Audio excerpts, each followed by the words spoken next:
So today we're going to be talking about a specific type of UX pattern, and that pattern is called a Roach model. And our example today is going to be Amazon. So what is a Roach model? It is a situation that is easy to enter but almost impossible to get out of. And my question is, who has an Amazon account, or at least uses their parents, or their parents has an account? It's a lot of people. I know I have an account. My parents both have accounts. So the way Amazon uses the Roach model is that it's super easy to join and have an Amazon account. But when users want to leave, they've made it almost impossible. Amazon has hidden where to close your account.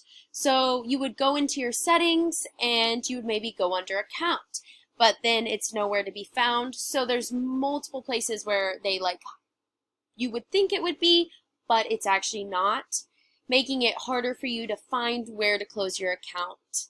And then once you do find where to close your account, you must speak to an Amazon employee before you close the account. And they basically try and tell you you shouldn't close your account. They try and give you reasons why not to, and make it just incredibly hard. And they actually make it to where the Amazon has to close the account for you, which a lot of people are, especially now, are super lazy and don't want to go through that process.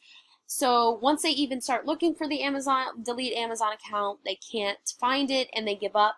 And this benefits Amazon because there are more people who are keeping their accounts. They're making more money from the people who have those accounts, and even more money comes from them because people are like, oh, I have this Amazon account, I guess I'll use it, which makes more people purchase from Amazon, which gives the company more opportunities to make money.